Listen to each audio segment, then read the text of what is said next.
can see all of my weird video games. Yeah, Kirby. God, who plays Kirby? Monster Hunter? Only nerds play Monster Hunter, am I right? You're right.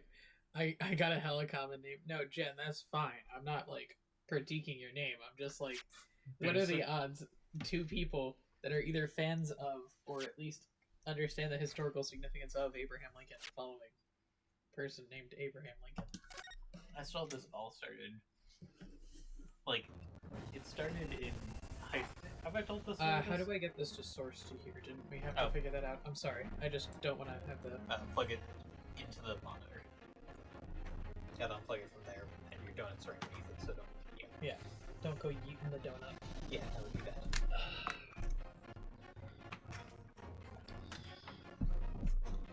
We're doing good tonight, clearly. It's not under here, is it? Up here. You should feel like a little bump. Yep. That's where a thing goes in. Hold. I am holding.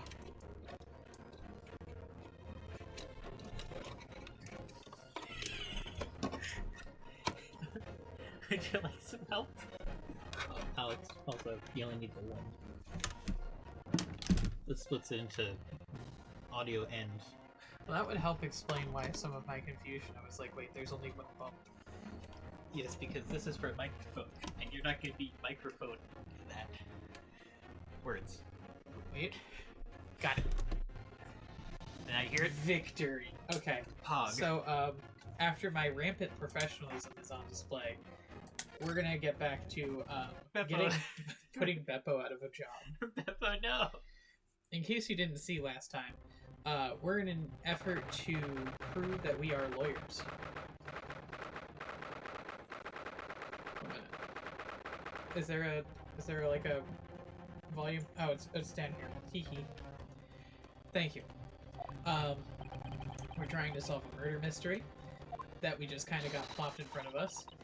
And at the end of the last time that we did this, we managed to sway more than half the jury in our favor, expose a number of lies, and then somebody firebombed the courtroom or something. I don't know. It was filled with smoke, and they were told to just to know, we almost lost because of rampant anti-Semitism.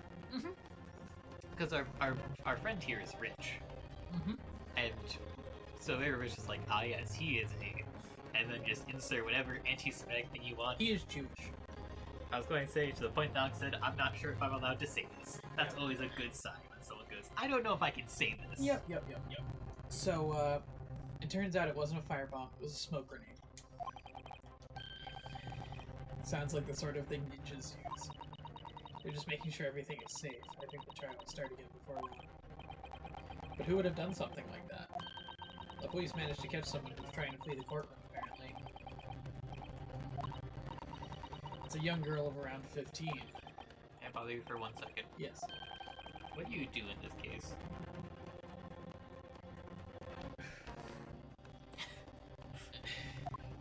We almost lost due to racist, yes. My thoughts exactly. They turned the wholesome grandma against us because of racism. Yeah. What became of McGilded? I think he was summoned to the prosecutor's antechamber to answer questions, along with the young girl.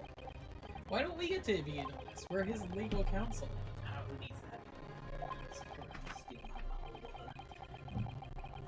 I put yours down. Just trying Thank you. She was taking a huge risk to what possible benefit. There's another matter that's troubling me. Oh god, what now? The 20 pence. Yep.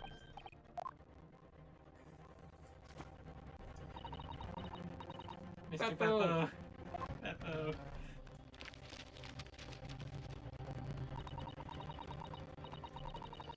Yep.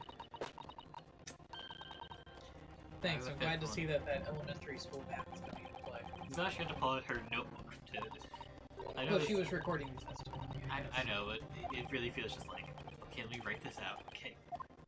5. Counsel for the defense, kindly proceed to the courtroom. The trial will recommence in 5 minutes.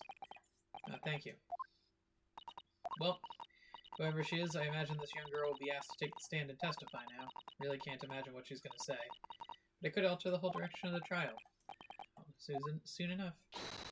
Yes.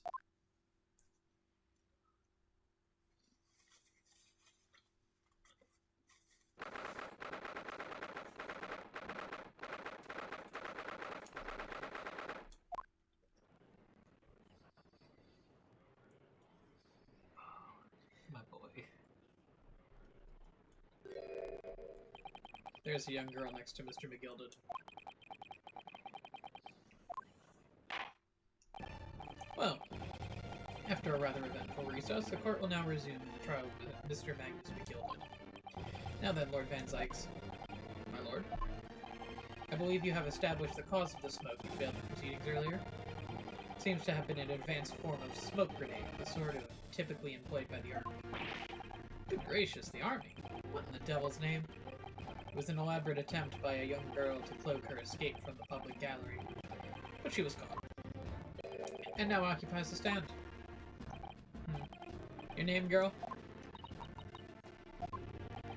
Are you responsible for the smoke grenade which induced such pandemonium here in my court? What is the meaning of this deplorable behavior? She's being to escape. If I may, my lord. Yes, Mr. McGilded? I think perhaps I ought to explain here. Why is it this wee lass was in here in the first place, and why she tried to bolt like that? 'Tis all tied up with the events, so that is. Very well, Mr. McGilded. Give your testimony. You will explain to the court exactly how this young woman is involved in the case. Well, honey. Just what did happen that night. It's not like a defense lawyer needs that information or anything. Welcome to just everything Phoenix Wright. The young girl. On the night in question, I took the back seat in the omnibus and promptly nodded off. Then, begorra! A loud thud and a wee scream woke me with a fair start. There was a fella collapsed on the floor at me feet, so I sat him up on the seat across from me. Then I turned to find out where the scream had come from, and bless my soul, what did I find? There was a child in there, all curled up in a ball, her hiding her wee self away.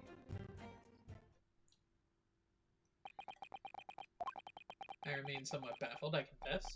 But from what I gather, on the night in question, this young girl was indeed riding in the omnibus. Is that correct? I like that we're just going to let her not say anything. Well, I was going to say she could plead the fifth, but we're not in the U.S. right now, so... It is exactly as the defense counsel said. This lass was the fifth passenger, my lord.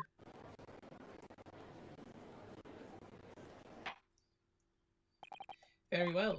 The defense may now cross-examine the witnesses. Are you ready, counsel? Yes, my lord. Or rather, no. I have no idea where to start. That fucking face when he stares to camera.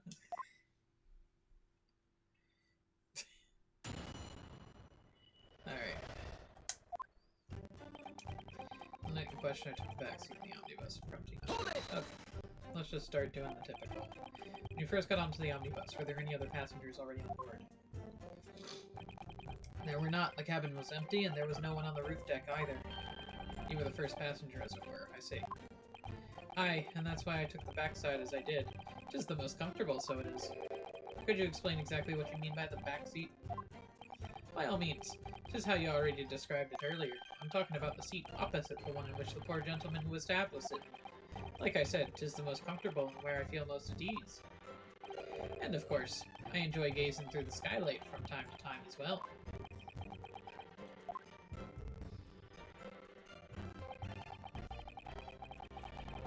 Hold it! Hold it.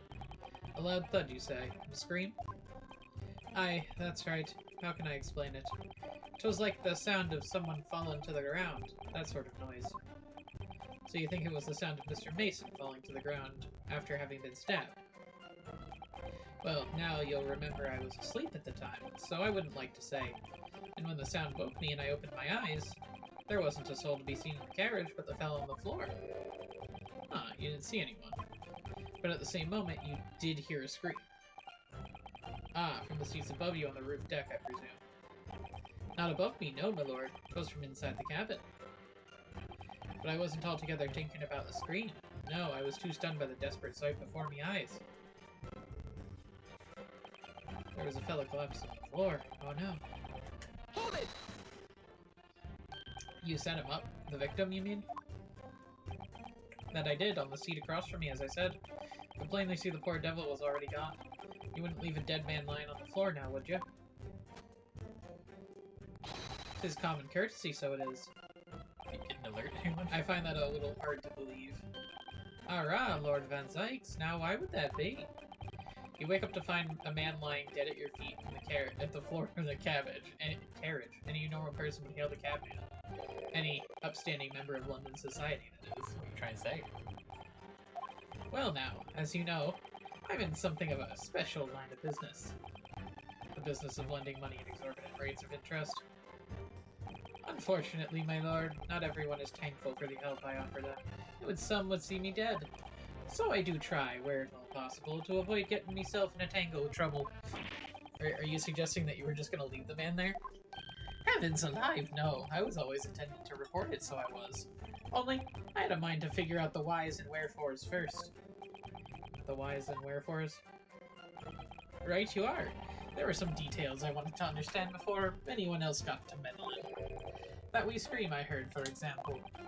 Wouldn't your good self do just the same? Yes, the scream he says he heard at the same time as the thud on the victim collapsing. Then I turned to find out where the scream had come from, and bless my soul, what did I find? What did you find? I'm afraid I don't understand. I'm sure you told the court that there was no one else in the carriage except yourself and the victim. So I did, sir, so I did. As far as I could see, that is. What do you mean by that? Well now, 'tis a queer thing. A wee scream I heard and I woke up. It came from, if you'll excuse the vulgar expression, under me backside. Good gracious. And when I lifted the seat on which I'd been sitting, I found there was a wee cubbyhole there for storage. Yes, I already found that. This would be a very good time to have a thorough look. Yeah, we already saw this. And that's when I found her. There was a child in there, all curled up in a ball, hiding her wee self away. You say she was hiding herself? Aye, that's right. It was hard to see in the dim lamplight, but she was all curled up in a wee ball. When our eyes met, well, me heart nearly stopped beating in my chest. You're really overacting this. Still and all, I pulled her out from under there, and sat her on the seat opposite so I could have a wee chinwag with her. That's right, just next to the dead gentleman there. You sat this young girl next to a corpse? Well, as I'm sure I mentioned, a gentleman in my position can all too often find himself in mortal danger. So, I needed to find out just who this urchin was, you see. And while I was in the middle of talking with her, I heard another scream, a fellow's voice this time. Presumably that scream was Mr. First, who was sitting on the roof deck seats. Right you are again, I would say, sir. Looking down through the skylight, you must have seen this young girl and gentleman with a knife in his belly. In other words, the previous witnesses did not in fact see you at all. What they believed to be yourself and the victim was in fact this girl in the way of Mr. Mason. Aye, my lord. I was, as I think everyone understands now, sat at the back of the carriage out of sight. So surprised they let the dude keep the knife. It is certainly plausible. The defendant is somewhat diminutive in stature, and readily confusable perhaps with this young girl. After that, of course, with the scream from the gentleman over us, the driver realized that something was wrong and pulled up the horses. Thank you, I've heard enough. The events as explained are clear in my mind. However, at least one conundrum remains. Who is the girl? Her name is Gina Lestrade, my lord. She's a chancer, earns her crust among larger crowds for relieving people of their purses. What's commonly called a pickpocket. What? The girl here? Petty thief? That's what you said. A way to dox this poor girl. They're gonna find out eventually anyway. Is this true, Miss Lestrade? Miss Lestrade, you will answer the question.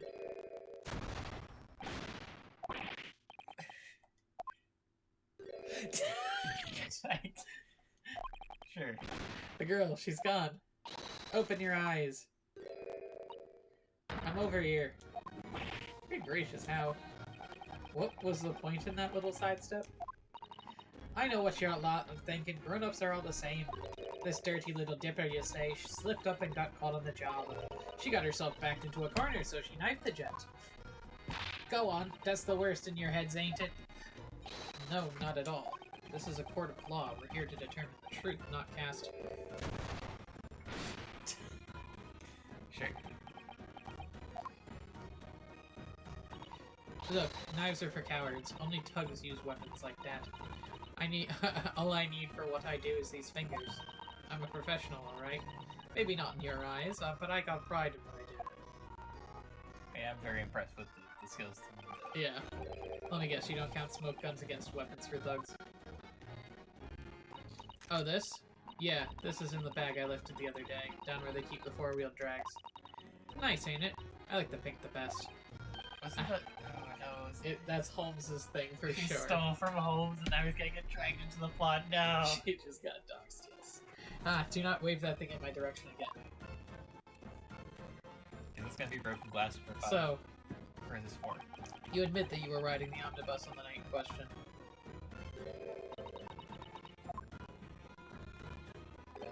Tis alright, lass. You can tell them the truth now. Alright, yeah. It's just like the Irishman said. It's good to see that I just went to Irish just based off of the way that they were spelling it. The court accepts this girl, Gina Lestrada, as a valid and Did you significant look at his name at all? What? Did you look at his name at all? Magnus McGilded? If that is not Irish, I don't know what is. You'll tell the court exactly what happened the night in question. Alright. If I have to. I think she's supposed to be going for more Cockney than... or Scottish than British, but I don't know what Scottish do. So I snuck inside the carriage before they hooked up the horses, just like always. But it was a right old waste of time. I got nothing to show for me troubles that night. I'll tell you, you can't see a blind thing in that hiding place. It's pitch in there. Then, after a while, I hear this loud bang. Nearly jumped out of my skin, I did. And the scream just came out. It's because of that this swell found me. He did help me get away, mind. Wow. Just incriminated Magnus McGilded. Yes, he let you go. I fail to understand why you would let this urchin go, Mr. McGilded. Oh, 'tis a simplicity myself, my lord. You see, she couldn't possibly have killed the other passenger. I knew that for a fact. How? Because I was sitting on the thing? Because as I'm sure I said before.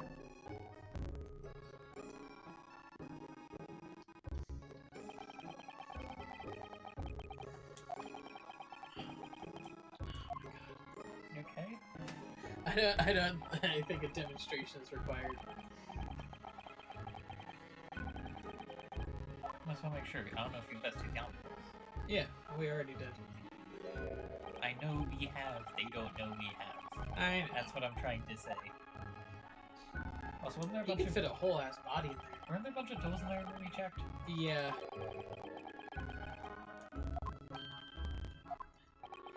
So you see, that's why I spoke.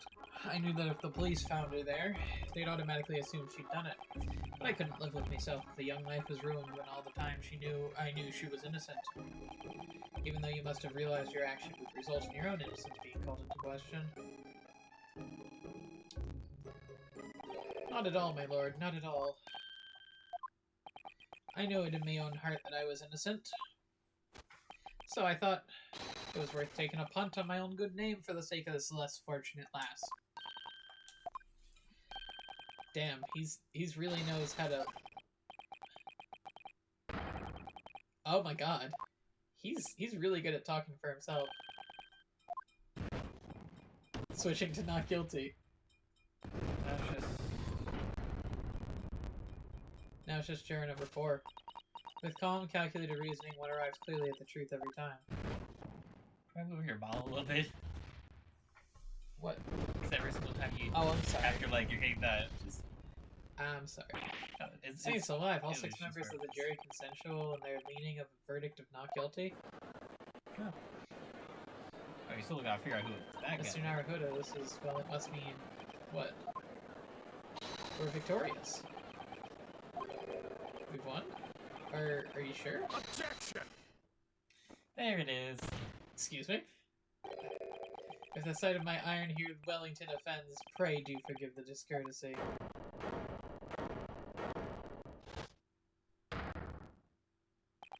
This really is a consummate example of the one monumental flaw in British judicial practices. Where evidence and reasoning should be paramount, emotion rules the day. But we proved everything. Emotion. But we proved back up everything we said. The witness's latest statement gives us a clear insight into his true nature. What do you mean, his true nature? Did you really think Scotland Yard would have made such a glaring omission? After the incident, the omnibus was comprehensively searched by officers of the police. Obviously, the interior of this cubbyhole, as the witness put it, was included in their investigation. The compartment under the posterior seat was full of the coachman's belongings. It is noted in black and white here in the police report. Good lord. The evidence has been tampered with. In order to corroborate Mr. McGilded's story, someone has unlawfully removed everything from under the seat.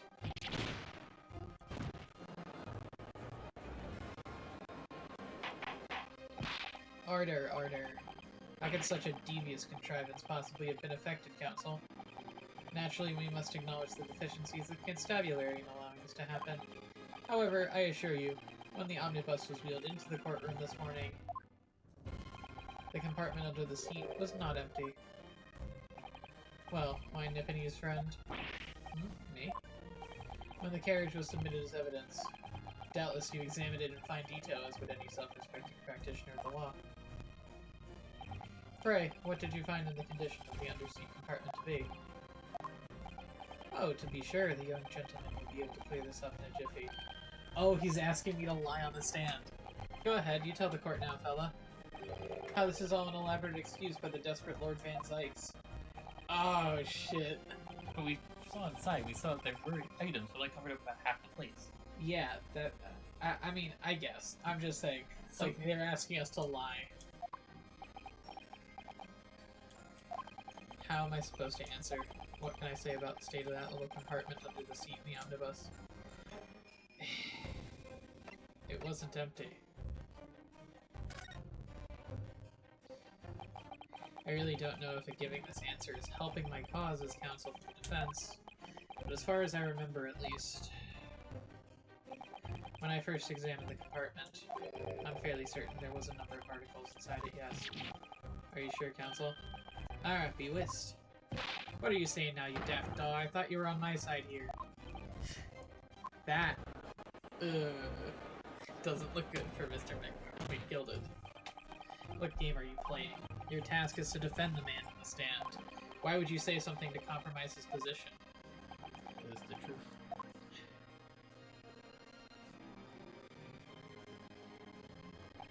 As the advocate for the defense in this trial, I confess I'm still not entirely sure where I stand. But it seems to me that I should state what the facts I do know as clearly and honestly as possible. Interesting. 'Tis not altogether pleasing, fella. I'm simply telling the truth, Mr. McGilded. Well, don't forget that you're supposed to be representing my best interests here, lad. Now then. A fellow's memory a curious thing, and not altogether reliable now. The court must consider the facts. If there are a cubbyhole under the seat, is as empty as the devil's heart, so it is. Do you think perhaps it would be in your best interest now to admit you might have been mistaken? Why do I feel like something's not right here? I should like the jury to weigh in on this matter, I think. Juror number 5. That compartment is designed to house equipment used in maintaining the smooth running of the carriage. The Guild's rules state that omnibuses should be properly and fully equipped at all times, so it certainly wouldn't have been empty on the night in question. Beppo isn't that irresponsible. Never know. That money-lending fleecer and pick-purse are lying.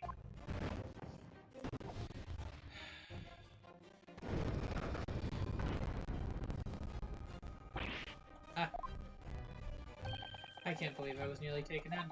The stinking rich are always stinkers. Nothing but cowards, the lot of them. What? Oh no. It's a trick. Of course it's a trick.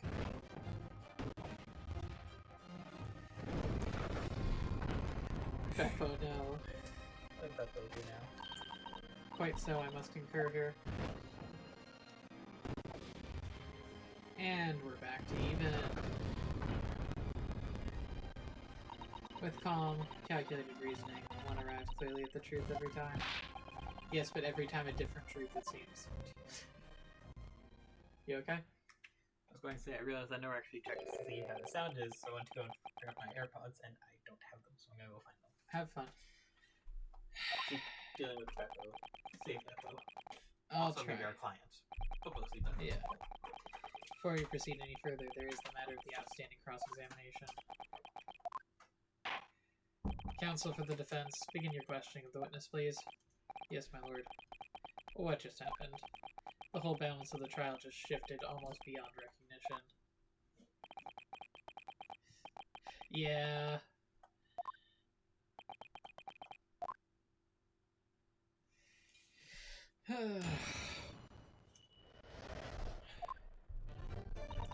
So I snuck inside the carriage before the horse just...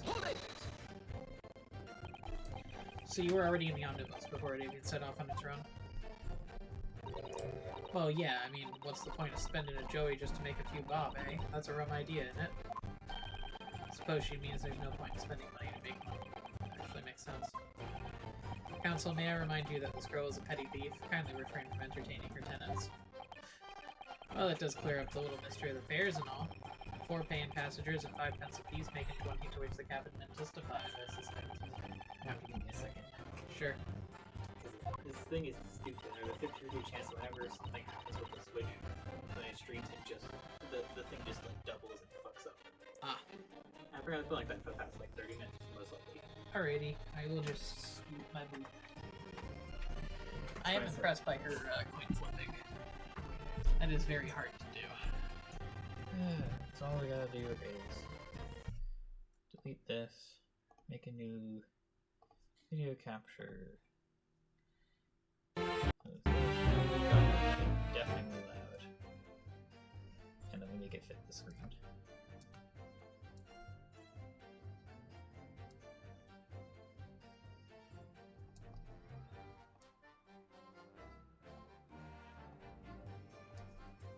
Drop it down here, and now you should be all good. The red conch of a driver always goes for some grub before his last run, I see. So that's when I slip into the carriage and get myself hidden under the seat. Nice and easy, right? But your hiding place is a storage compartment, full of equipment for the coach, no?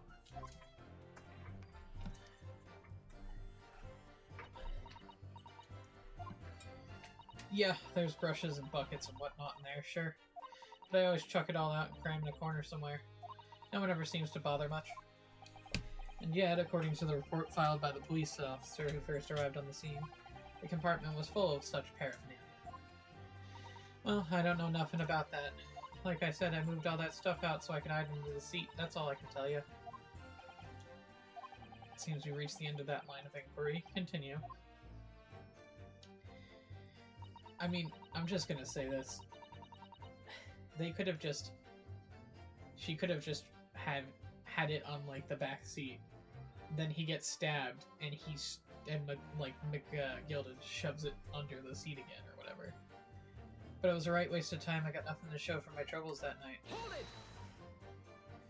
A waste of time? Why is that? Well, most nights I'm on my own in the God permit at least some time. I beg your pardon, did you say God permit? Oh yeah, well that's what my kind call it. You'd say the omnibus, I suppose. The point is, any normal run the carriage ain't got no one in it for a while. And that's when you come out of your hiding place and get away. That's it. Only that night. This cove was sat on me from the start. And he didn't budge the whole way, did he? Not an inch. I was totally stuck. Did you mean to tell us that you were present in the carriage for the duration? Under the seat the entire time while events unfolded in the enclosed cabin? Yep. Right, mister? To be sure. I was as shocked as anyone. You don't expect to lift the cushion you've been sat on and find a child now, do you?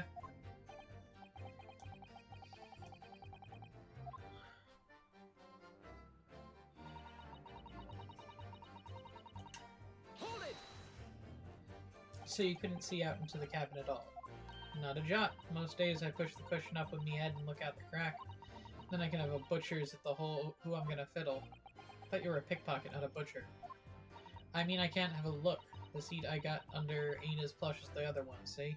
So most of the time the passengers plant themselves opposite.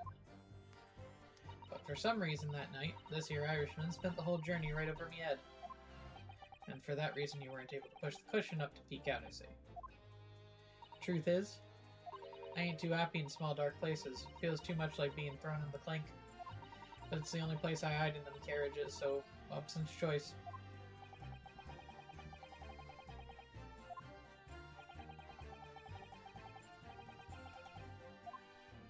So anyways, I was a bit scared, but I had to stick it out under there. Nothing else for it. So she claims she picks pockets on the carriage. I think. No?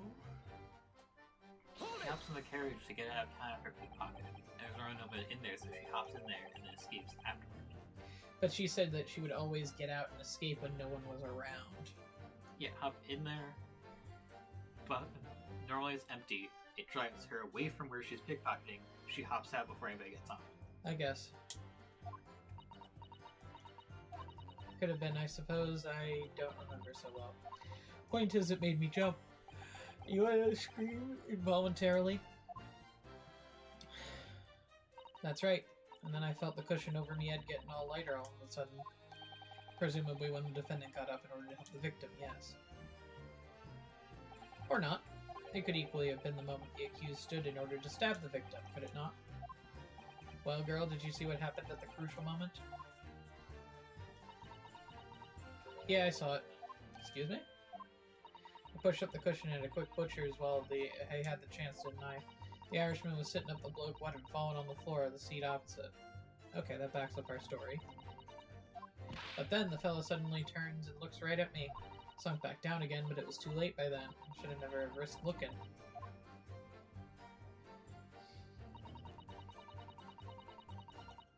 Hold it! When Mr. McGill had discovered you, he pulled you out from your hiding place? I was scared stiff, I was. He dragged me out and sat me down on the seat and all. Next to the victim, Mr. Mason? Yeah, the bloke had a knife in his guts. He was still bleeding, and the carriage lurched a bit and ended up falling onto me. Ugh. Both me hands got covered in blood. It made me feel sick as a dog. And there's the both hands covered in blood. Yep. After that, I believe he talked with Mr. McGill for a while. Is that correct? He asked me some stuff. Wanted to know me name, what I was up to and that. Then I heard something from up above. Someone screamed. Yes, Mr. First on the roof deck, one would presume.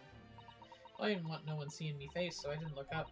And the horses were drawn up smartish, and this here Irishman says to me, "Get back under the seat. I'll see that you can get away later." All 6 members of the jury had decided the defendant was innocent for one brief shining moment. It's clear that they're all still very much unsure. If we could just find some conclusive piece of evidence among this new testimony.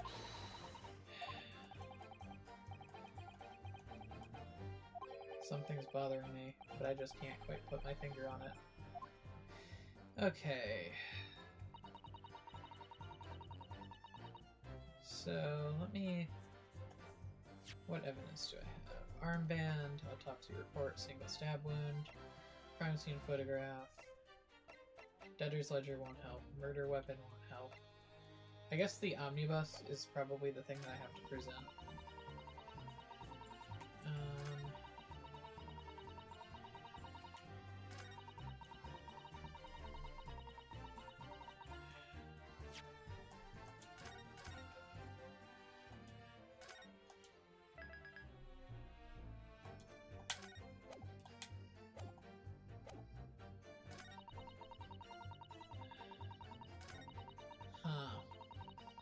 Trying to think.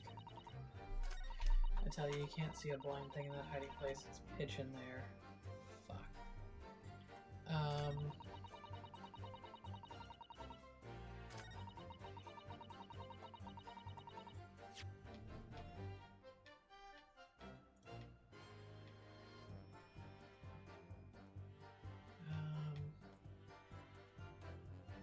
Mr. McGill had discovered you, pulled you out.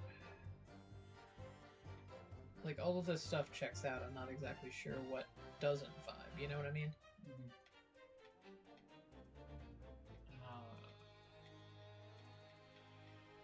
Alright, so what were the statements again? What? What were this, like... The statements were, I snuck inside the carriage before they hooked up the horses. I got nothing on that. But it was a right waste of time. I had nothing to show for my troubles. Nothing we can do with that. I tell you, I couldn't see a blind thing in that hiding place. It's black as pitch in there. Then after a while, I heard a loud bang, nearly jumped out of my skin, and a scream came out. It's because of that this guy found me. He helped me get away. I was going to say... I don't know, because like the entire thing is, wow, the omnibus is so lit up, but also they're in some part of it. Yeah, you know what? I'm just gonna present the omnibus when she says black as pitch. Objection! Nope. This is why I saved before we did this, but... Kind of a classic objection, objection, objection, guilty, reload, objection. Yep.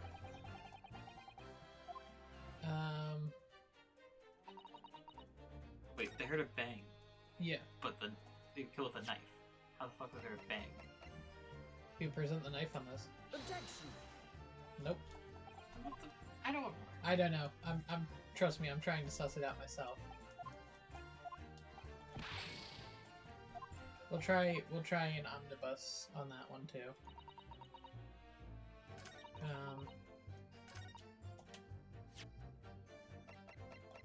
Objection!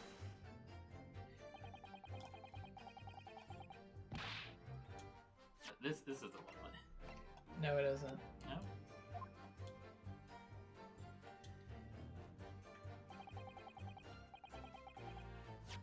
So now we're just gonna reload that. Sometimes they just don't give you what you need.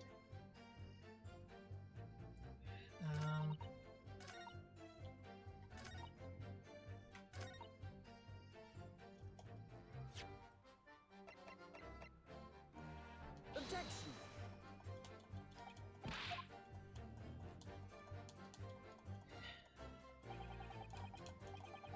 Yeah.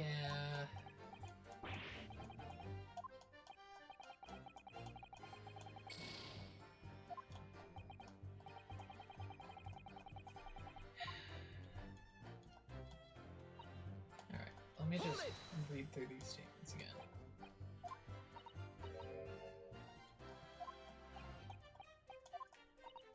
Okay, so wait.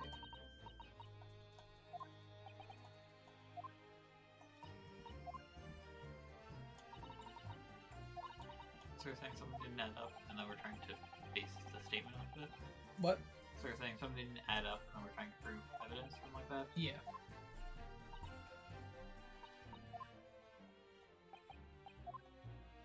You can't press or anything, or it's just... I've already pressed everything.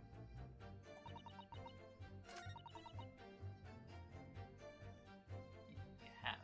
I pressed every single statement.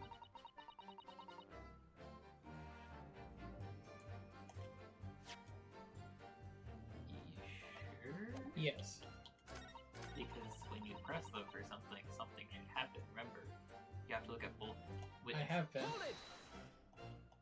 Okay.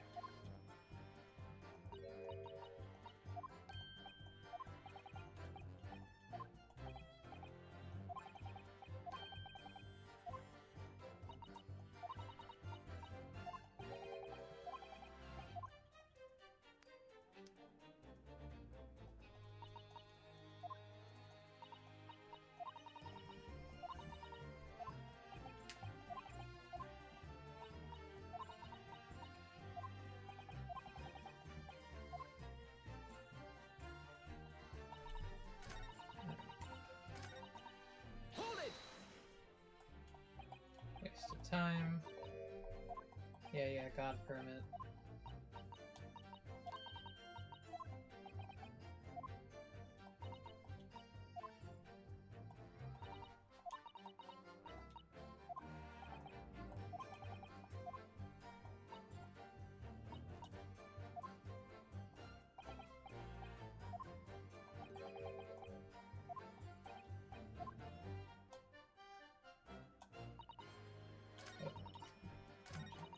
Hold it! Hold it.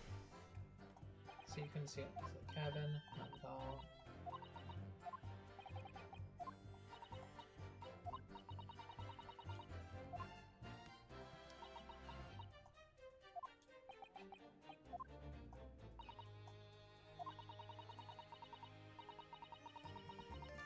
Well, no. I don't recall him making that noise last time I pressed it, but whatever. All I'm saying is that was just I pressed everything. Excuse me. Listen, I literally just looked at the walkthrough. I will help gently guide you through it No worries. because I didn't want you to sit there and just go objection, objection, objection. Oh, I do apologize. Is there something the matter with the council? Just wondering if Miss Lestrade's last comment made something occur to you, perhaps? You seem to be thinking something to yourself. Oh, no. 'Twas nothing important. I was feeling bad for the poor lass is all. I remember feeling desperate myself as a young lad, shut up in the dark. It was terrifying, so it was. I see, yes. I'm sure we can all sympathize. I'm still scared of the dark now. And I don't know about yourself, but I find that darkness seems to make everything you hear seem so much louder as well. Yeah. I suppose it does, maybe. Miss Lestrade, did you hear something that night? Anything? An unusual noise?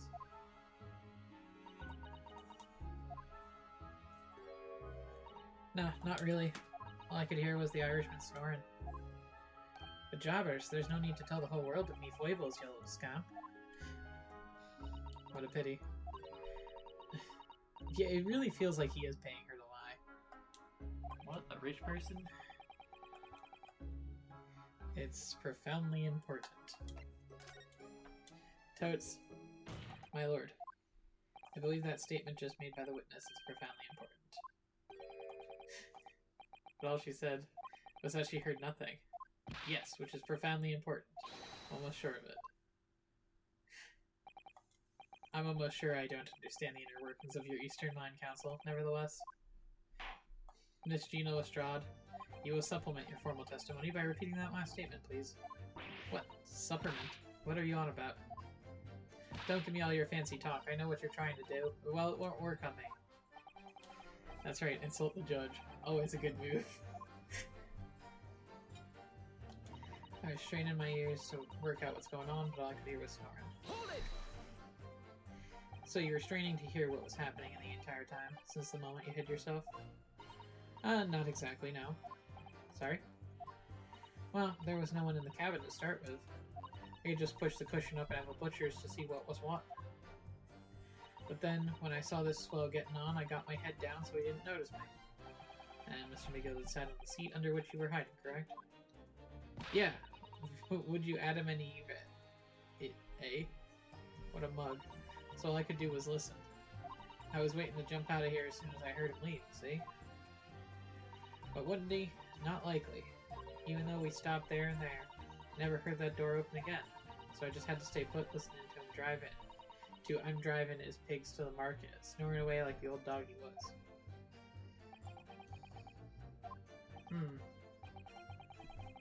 Yes. It doesn't add up. She said she never heard the door again. Miss Lestrade, what you've just told the court is clearly at odds with the facts. Ah! At odds? Are you sure, man? Absolutely. It seems my learned Nipponese friend is not as dull-witted as I feared. So Van Zykes realized it too.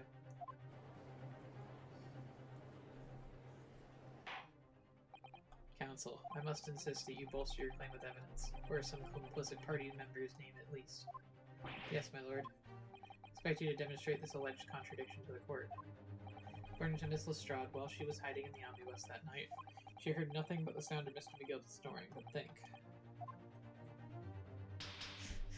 There's something else she should have heard. Show a person. She should have heard the deceased.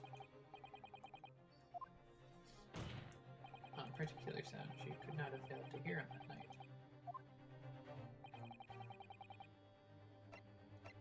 Ta-doom. Take that! Of the Justice of the Supreme Thrice Court. fired Mason? Yes, my lord. That sound Miss Lestrade could not have failed to hear, as that of the victim, Mr. Mason, boarding the omnibus. Order, order. Explain your reasoning, counsel. Miss Lestrade, allow me to confirm something. You claimed earlier that you were the first person on board the omnibus. Is that correct? Yeah, of course I was. I got on while the driver was in the pub, didn't I? And the next person on board the omnibus was Mr. McGilded. That it was. Not a soul was in the cabin when I climbed aboard.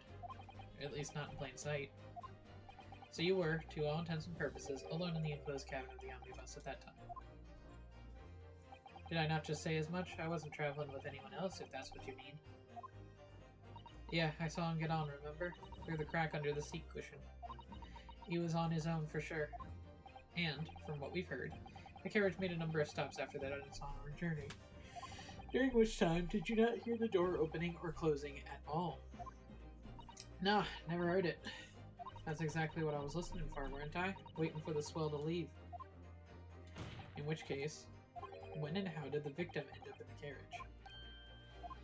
We know that the victim collapsed inside the enclosed cabin of the omnibus. Therefore, Miss Lestrade's statement about what she did or did not hear is at odds with the facts. Ah. Just ah. Yes, this petty thief statement is clearly flawed. Lord Van Zykes. Yes, he knew. He knew all too well that there was an inconsistency in her statement. Oh no, he's doing a villain laugh. It would seem words of thanks are in order for my learned friend. What are you talking about? You have demonstrated matters impeccably. This witness and her colorful statements are entirely unreliable. Her words are inconvenient untruths, nothing more. He's dead right. How could the victim possibly not have boarded on the omnibus? That makes no sense whatsoever. And this girl is a pickpocket. Let's not forget that. Grandma. No, Grandma. Grandma switched over. Why, Grandma? Why? Ah, she didn't even say anything. I didn't want to judge the dear little mite just because she had some rather naughty ways. But I must say, I can't abide liars. No, neither can I. Mr. Foreman. I didn't want to judge the girl just because she has less than salubrious ways, but I must say, I cannot abide liars. How much fire does this thing have? That's 5 jury members leading to guilty. Yes, I'm aware. Is this one gonna break? Well, your consideration for others is refreshing, my Nipponese friend. To the considerable troubles you have spared me.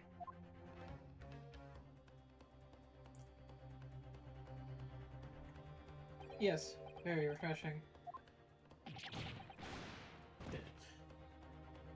Gah, what are you playing at? Have you forgotten who you're working for, you useless Eastern Amadan? I think that was supposed to be Madman.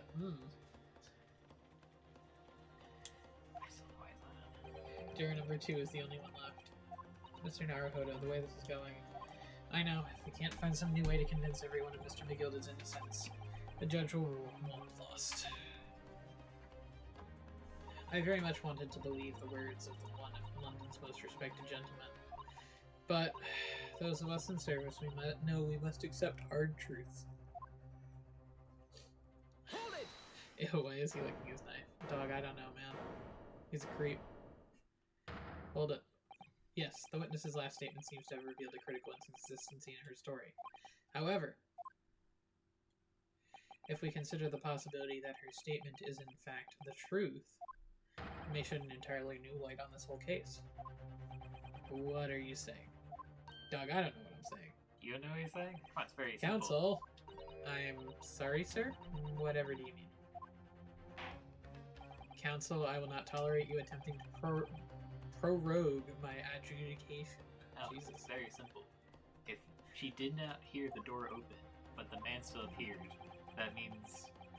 They must have boarded together. Or he got in some other way. Yeah, that's true. I don't know what other way, because we got the door, but like... The carriage door was not heard opening a single time, as testified by the witness at the stand. And yet the victim's body was found inside the carriage. If this these words are to be believed, how do you explain the victim's miraculous appearance inside the cabin of the omnibus?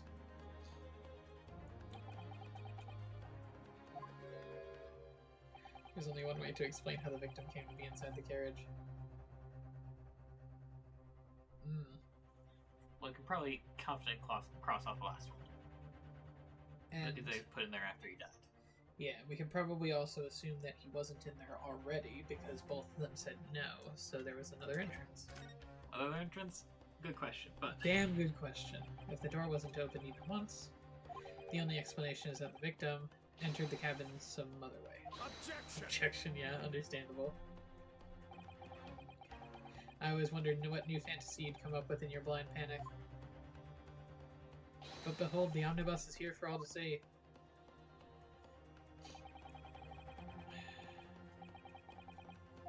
Fixed windows cannot open. Okay. There is no entrance other than the door. Objection. But there could be. There's one possibility you haven't considered. Oh, really? Yes, one other way inside that isn't the door. Another opening.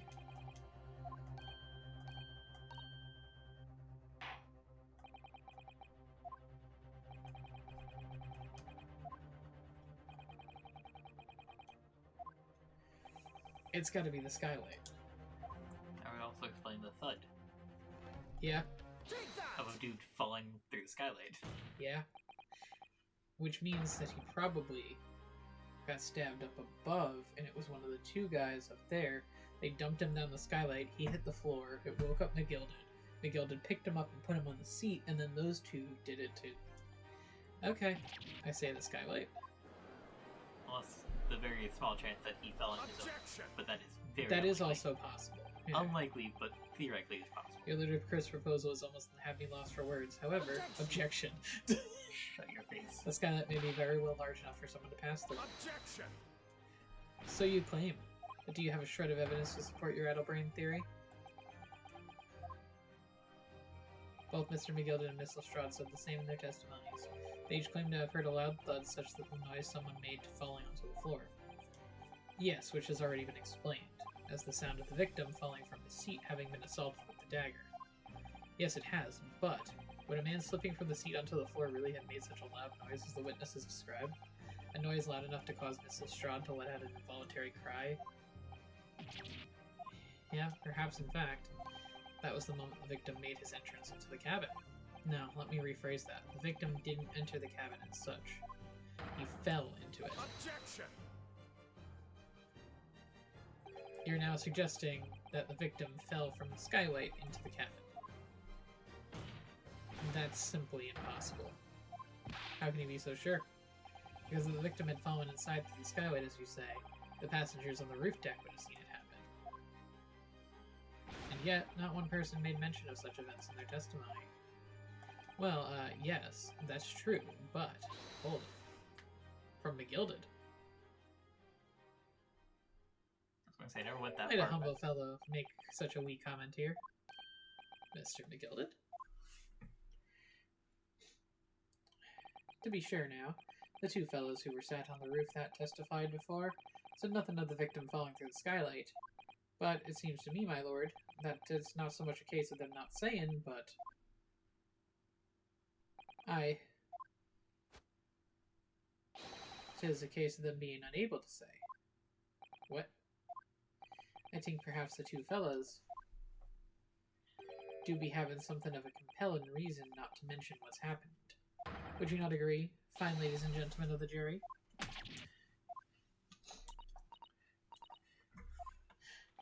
The two chaps on the roof.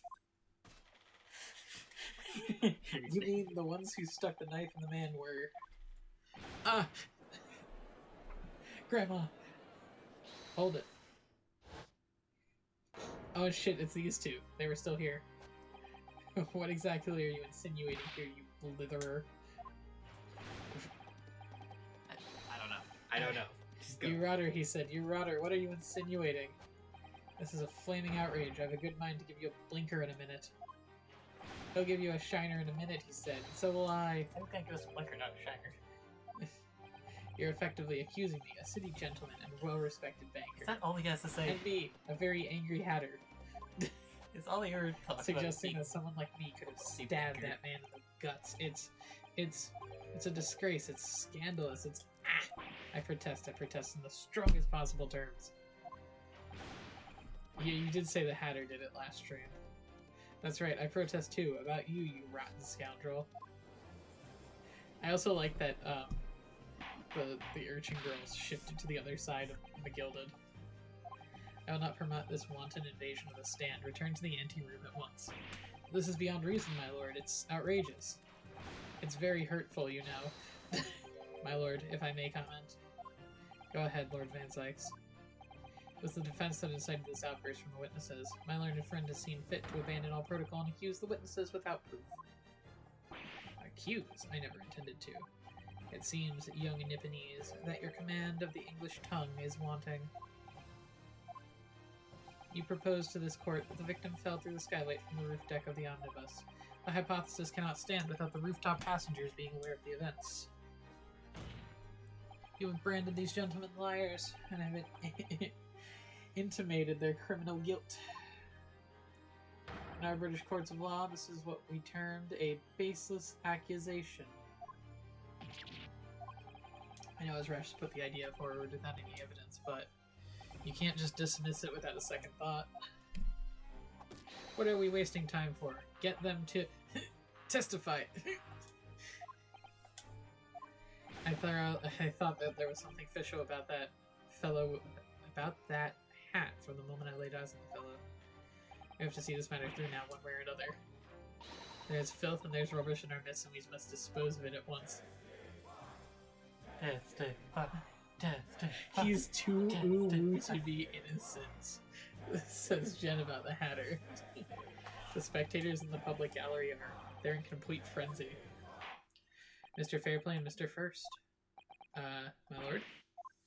You will take the stand again and make another formal testimony in reference to the indictment brought by the defense. Yes, my lord.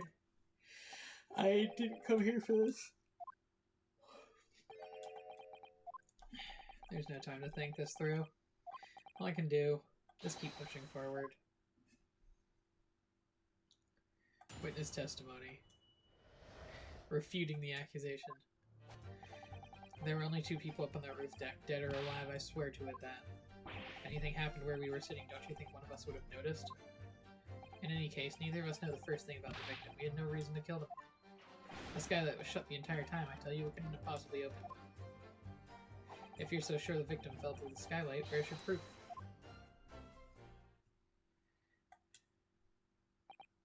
I must say that, on listening to the testimony, it is somewhat hard to imagine how either witness could have performed any malevolent act on this open rooftop deck without the other noticing forthwith. That's right, you see. We're innocent, I tell you. Although logically, of course, the argument falls down if the 2 of you were in collusion with one another. Thank you, Jared number 4. What? Well, one and the other one would have noticed it. So it means either you're both innocent or you're both guilty, not one or the other. According to the investigations by Scotland Yard, quote, the 2 witnesses share no common dealings. Huh. Well, I don't trust coppers any more than I trust the stinking rich. Hell yeah, Jared number 3. This man is just like a cab guillotine Bezos.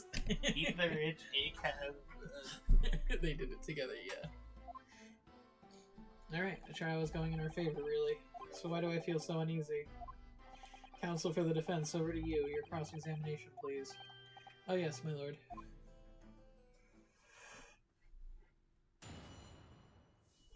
Before we start pressing everything,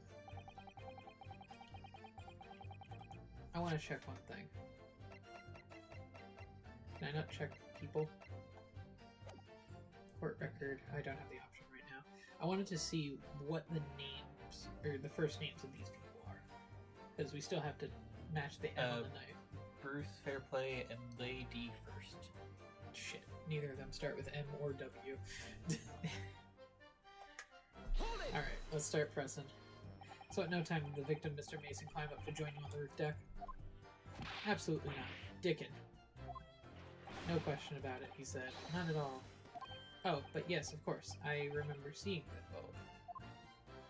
Saw the victim inside the closed cabin talking with the man here. Is that true, Mr. McGilded? Dear me, my lord. At risk of repeating myself, I boarded the omnibus alone and nodded off inside almost immediately. That's an outright lie, without a doubt you were engaged in. Let me stop you there, fella, and ask, do you have any evidence at all? It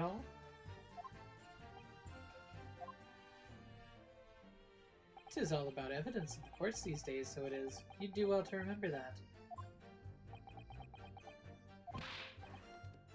I saw you with my own eyes. This is going so well. If anything had happened where we were sitting, don't you think one or the other would have noticed? Hold it! Well, it was on the final run of the omnibus at past 10 o'clock in the evening. It certainly had been quite dark, perhaps too dark to see clearly. Is this some kind of a lark? Is this some kind of a joke you said? What is that? What is this? Or perhaps one or the other of you fell asleep briefly? Are you fair dinkum, sir? Are you serious, sir? That's what he said. It's impossible, I tell you. You know what? Thanks to Mr. First for being the British translator. I'd give you the keys to the vault if you could fall asleep in that bitter cold. And if you did manage it, your eyelids would freeze shut and you'd never be able to open them again. That's extreme. It was extreme, I tell you, and I had to put up with it because this man locked the door.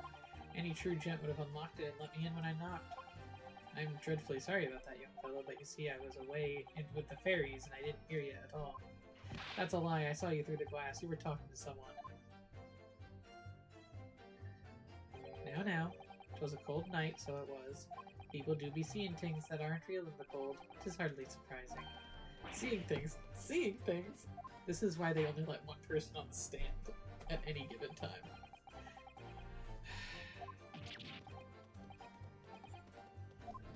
Don't take it personally now, lad. If I'm a suspect in this case, then this is only fair that you and the other fiend are too. Open and free competition is what a capitalist society is all about. This isn't a competition I should like to be involved in, really. Are you fair? In any case, neither of us know the first thing about the victim. We had no reason to kill the man. Hold it! So, you had never met Trice-Fired Mason before? Oh, no, not once, never. He'd never met the man before, he said. Never. And you, Mr. First, had no prior dealings with the victim either? That's right, sir. Hatters don't have much to do with brickmakers, to be perfectly honest. No, I'd imagine not. You see, how many different ways can I put this? Neither of us have the remotest connection to the gentleman inside the cabin. Excuse me! Excuse me. Mr. McGilded? Yes, counsel, what can I be doing for you? Did the witness's last statement give you pause for thought somehow? Not the remotest connection. Is that right now? I wonder. What are you insinuating now? I mean, he does have a very fancy hat. If I'm not very much mistaken, I do believe 'tis fast approaching, is not? Your repayment date? I beg your pardon? You borrowed 20 guineas from me, sir.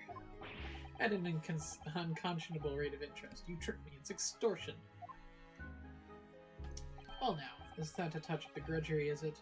The sort of begrudgery that might motivate a fellow to pass his crimes off on another. Ah! And, young Mr. First. Me, sir? What do you want with me, sir? You do be making hats for a living, do you not? That with their top hat sliding on your head, is that one of your own creations, is it? Oh, well, I'm just still an apprentice, you understand. Learning to find the perfect fit for whatever fine gent walks through the door. The perfect fit, is it? Well, 'tis a very distinctive design, shall we say. Many customers like it, I tell you. They like a distinctive touch. Customers such as Trice-Fired Mason. Ah! There was a photographic print of the victim submitted as evidence before. Yeah, as I thought, he has a very fancy-looking hat. I can't help but thinking the fellow's hat looks distinctly familiar, wouldn't you say? Oh! That's one of my hats. Aye, that it is. So it seemed the brickmaker was a customer of yours. Sort of customer I'd wager you could have had a wee quarrel with over the distinctiveness of the goods. Oh no, sir. Absolutely not, sir. Well, there's really nothing more to add. It wouldn't be right to say that these two fellows here haven't the remotest connection to the victim, you see. I rest my case. You little weasel. Ah! He's better at this than I am. Gosh, Mr. McGilden has certainly been thorough in his research, hasn't he? Please, don't let me, a little interruption, hold me in the proceedings. Hat Hunter awarded. The skylight was shut the entire time. I couldn't possibly have opened it. Hold it! Are you quite certain about that? The skylight was shut the entire time? I'm going to lose my blocks with you in a minute. He's going to lose his rag with you in a minute. That's what he said. Take a look for yourself. Go on. You see? It's shut fast now, just like it was on the night. So it is, of course. A fellow the size of Mr. Mason could likely break right through it and still and all. What? Just looking at the size of the thing, you understand. Ah, now you hold there a minute. The size of the ting means nothing. Not on its own. Let's consider the bigger picture here, shall we? Let's stop fighting arcane, shall we? I was riding the omnibus on another occasion when, well, I broke wind loudly. I shocked myself with it as it happened. What is this? It's an unexpected confession, Mr. First. Oh, I just mean to say, well, the point is, I tried to open the skylight, you see. But, just my luck, I couldn't make it budge. The stench was terrible. Everyone was looking daggers at me, sir. I went as red as rouge, I did. Are you expecting me to sentence you? Oh, no, sir. The point is, the skylight can't be opened. I tried and I tried when I was inside that cabin of shame. That ain't. Excuse me. Let me guess, it only opens from the outside. Do you have something to say about that, Miss So you can see a Lestrade? handle when they were looking at the top down. Yeah, I view. know, right? We farting on omnibus. What's this about farting on Omni-Man? Farting on the bus. Yo, Miss Lestrade. It opens. The skylight. That's what we're talking about, right? Oh shit. She's got a gun. All them skylights open dead easy. More easily than you can load that weapon. That's a lie, I tell you. Otherwise, when I broke wind, I can't do it from the inside, you mug. Oh. Look, a few weeks ago, I was up on the roof deck of one of them drags. I had a great haul. I mean, I had purses coming out of my ears. Miss Lestrade, this is not the forum to be eulogizing on the subject of your criminal activities. Well, anyway, I had a bit of a scare. When I lifted the last bloke's purse, he got wise to me. All four of them surrounded me, so I couldn't top off the bus and leg it. So what I did was I used the skylight, opened the catch, and jumped right through. What? Yeah, the catch for them skylights is on the top side. That's why you can't open it from the cabin. Hey! Bailiff. Climb up onto the roof of the omnibus at once and verify the witness's claims.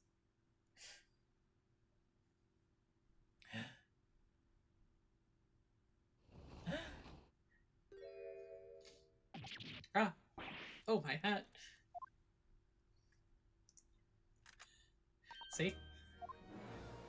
She's got a gun. Gun's still loaded. So it appears the street girl's statements are quite true. Don't believe it. The skylight opens from the roof deck. Mr. Naruhodo. I kind of thought it would open up, not like slide, but I guess that makes sense. Otherwise, the people sitting there. Well, Constable for the defense, please continue your cross-examination. So the skylight opens. Perhaps I should investigate for myself.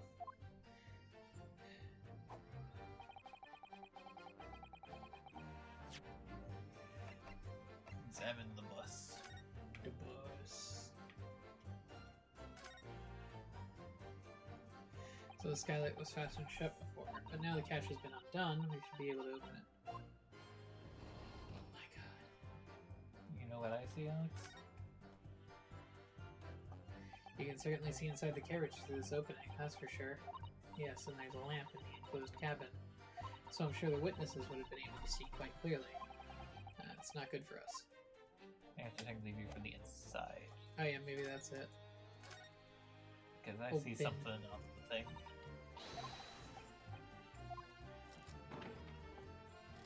Blood on the floor. Well, there's blood on the floor, but if there's blood on the floor, that's blood, isn't it? Oh, it's just, well, this blood stain is so obvious, that's all. Yet Van Sykes made no mention of it. I do suppose it seems a little strange. Why do I have such a bad feeling about this?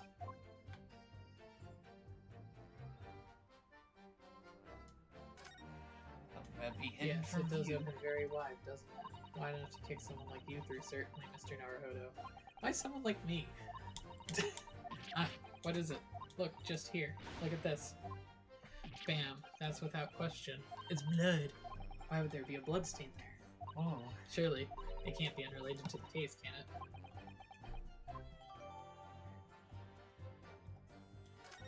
Plus, things only visible while it's open, so that's why nobody made mention of it. Yep.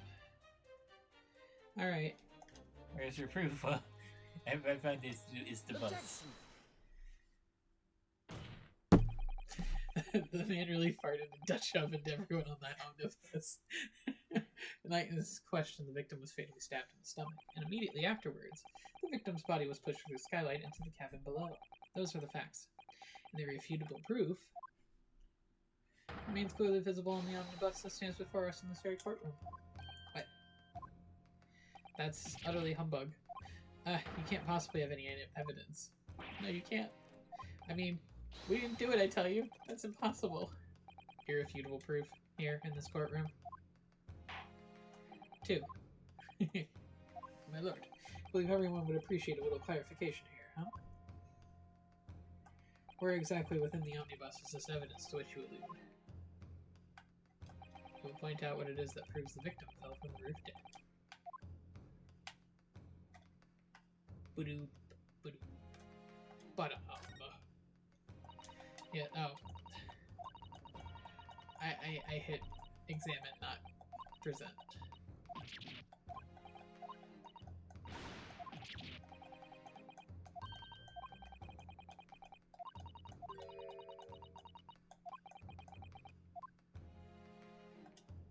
Got it. By Jupiter, is that blood? In all caps. The bloodstain proves 2 things. Firstly, when the incident occurred, the skylight of the omnibus was open. What? And secondly, the victim was already bleeding when he fell through the opening. Oh my. And so it follows that Mr. McGilden, who was inside the enclosed cabin himself at the time, cannot possibly be guilty of this crime. No.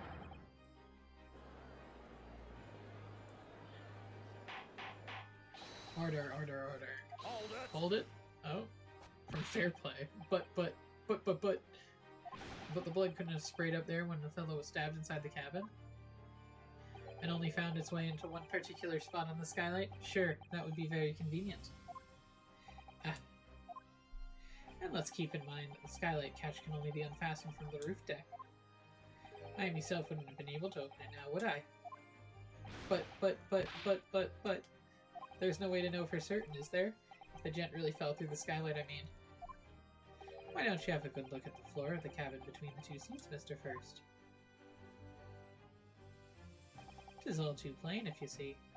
There's the aftermath that shows the poor fellow dropped from a fair height right there, isn't it? What? No. But it can't be. It's all lies. Oh, Zykes. Oh, juror number 1. My fellow jury members. I think we can all agree that this is clear proof of the defendant's innocence, can't we? I believe we can, yes, sir. It's clear to me now where the filthy rubbish can be found in this courtroom. So, they thought they could pull the wool over my eyes, did they? I won't tolerate any of the guild's carriages being sullied with blood. I won't tolerate it. Oh, I always knew that nice gentleman who gave us that delightful park couldn't have done such a thing. So On 3 then, everyone. 1, 2, 3. Objection!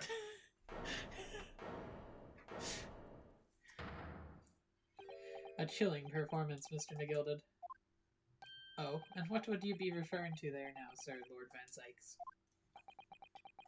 A bloodstain on the frame of the skylight? Such evidence is null and void. What? Why? For one extremely simple reason. That smear of blood never existed. Excuse me? What? What are you talking about? It's all clear. It's there for all to see. It's clearly blood. Objection! I personally attended Scotland Yard's investigation of the omnibus. The officers involved went over the carriage with a fine-tooth comb. So I can state with absolute certainty, no such smear of blood existed in the carriage. At least not until this trial began. But are you suggesting, Lord Van Zykes, that this stain of blood was fabricated, my lord? Yes, and while the court has been in session. What? I think this might be more outrageous than updating the autopsy report. Is it though? What a palaver. I must say I didn't expect such crude reasoning from a prosecutor of your standing, Lord Van Zykes. But I'm Magnus McGilded, a fellow known all over the capital for his fine contributions to public life. I don't take kindly to slander, and I'll fight you to the bitter end. Even if it's rolling off the tongue of the Reaper of the Bailey. Mr. McGilded, I realize that this is your first appearance in court as the accused. However, I am very well aware of your involvement behind the scenes in a great many affairs of dubious nature. You're very adept when it comes to avoiding getting your own hands dirty. And each time it happens that a case you're involved in is investigated, you adapt the facts. What do you mean? Oh, this one's getting broken or thrown for sure. You would love fortune the size of Mr. McGilded's. However ill-gotten it may be, nothing is impossible. Tampering with evidence, manipulating the scene of a crime, bribing witnesses. I toast your ability to concoct the most convenient of stories, sir. Tut tut, Lord Van Zykes, this will not do, to be sure. Will it now, counsel? Hmm? Oh, no. I think it's fair to say this does all sound like a rather far-fetched excuse by a desperate man. The blood on the skylight doesn't exist, you say? But, if yous will cast your minds back, is it not true that the omnibus there had been in the courtroom the entire time? Oh no. This is gonna be the smoke bomb incident.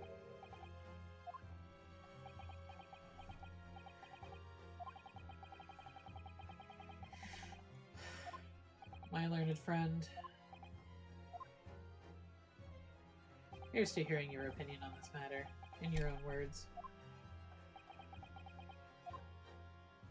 As you wish. Yeah. It could have been possible.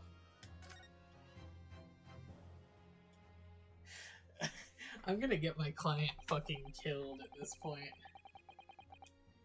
But still, I feel as though there's something even more important at stake here. There is no evidence to suggest the defendant did as my learned friend suggests. However, in terms of having opportunity to carry out the alleged tampering, there is one possibility. Oh. Oh.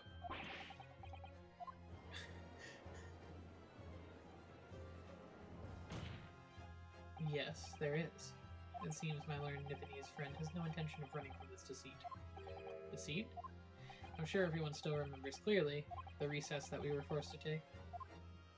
As a result of the smoke grenade fired by the witness currently in the stand, Miss Gina Lestrade.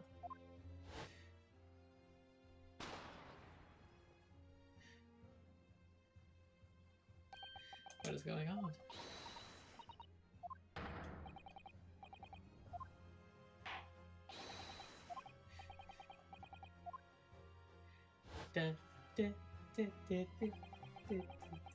We hotboxed the courtroom, man. The courtroom was filled with smoke, everyone was thrown into confusion, all of us were made to leave the chamber. In that brief interval, under the veil of smoke and in all the chaos, it could have been possible to steal inside the omnibus. That would also explain what happened to all this stuff. All of that. Are you wise?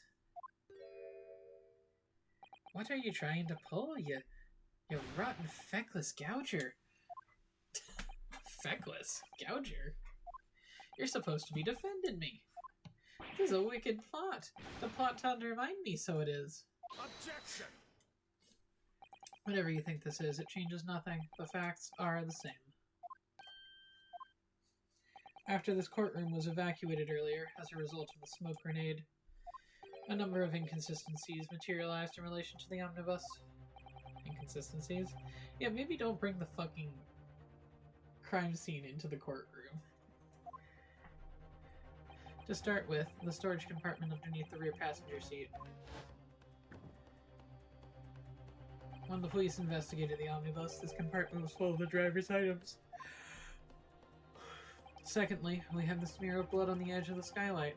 As I have said, that was not present at the start of the trial this morning. Unfortunately, Lord Van Zykes, and no one is able to corroborate your claims. That's true. When the omnibus was first wheeled out, both the storage compartment and the skylight were shut. Accordingly, I'm afraid to say we cannot establish with any certainty if this evidence is the result of tampering or not. Indeed, my lord, no doubt there was not a single person who saw fit to verify such things. What do you think? Sorry? About the omnibus. Is there anything else unusual about the omnibus? I have an inkling. My lord? Yes, counsel? There is one further inconsistency. Mark that Shirley could not have been present at the start of the trial. What? What in the devil's name are you gonna say now? If you dare to betray me, you little maggot, you better start watching your back. Objection! Silence, McGilded. The court awaits the defense's clarification.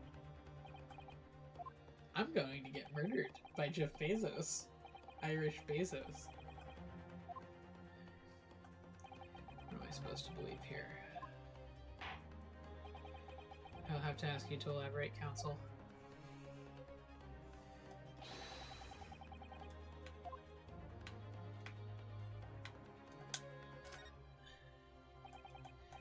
Fuck, I hit examine rather than present. I'm dumb.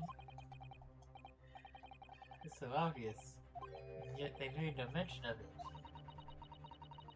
I also noticed that the blood is a different color than, like, the dried blood on the seats. That's fresh. Got it!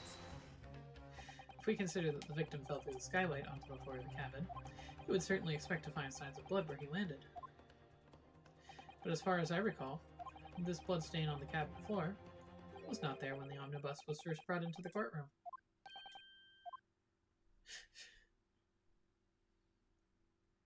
Yes, I do believe you're correct, counsel.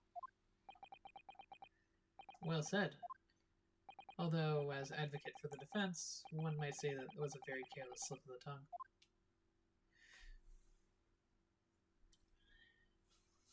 I believe that bloodstain on the floor is a decisive piece of evidence. But if the question is whether or not the evidence is genuine or whether it's unlawfully fabricated by someone, I feel compelled to admit that there is at least a possibility that the evidence is fake. We are a very bad defense lawyer. We seek the truth, Alex. We're not called a truth lawyer, we're called a defense lawyer.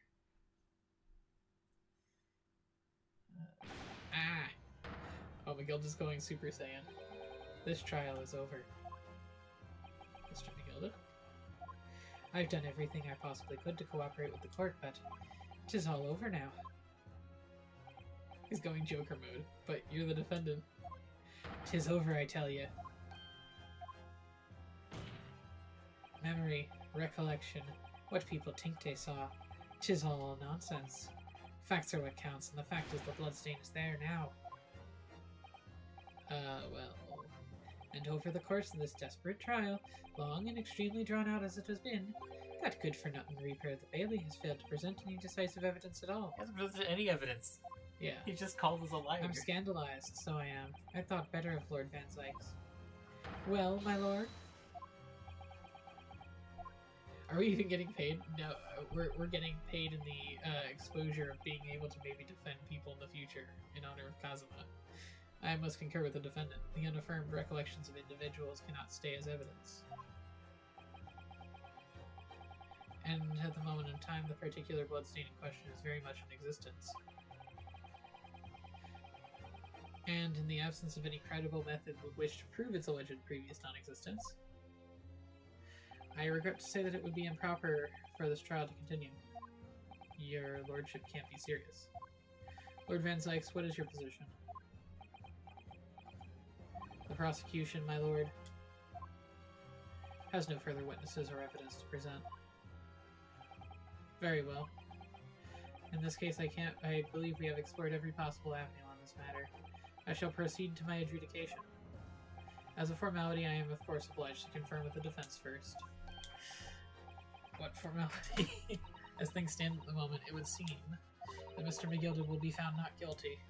Yes, which would mean we've won. Is that really the right outcome here? Is it really alright for the trial to come to an end now with all these unexplained inconsistencies? Counsel for the defense, your closing statement, please. Yes, my lord. The defense believes... I'll tell you this much, Alex. It doesn't matter. He could be guilty. I am here in this courtroom today to advocate for the defense of my client, Mr. McGilded. However, at this moment in time, I cannot in all good conscience attest fully to the defendant's innocence. What are you saying, man? McGilded's going to fucking kill me. Without any question, there is no conclusive evidence to prove the defendant is guilty. However, there is also no conclusive evidence to prove that he is innocent. Good gracious me. McGilded is going to straight up snap my neck. He is going to become the new Reaper of the Bailey. Order, order. This is unprecedented behavior, counsel. A defense lawyer calling the accused innocent into question. Are you of sound mind?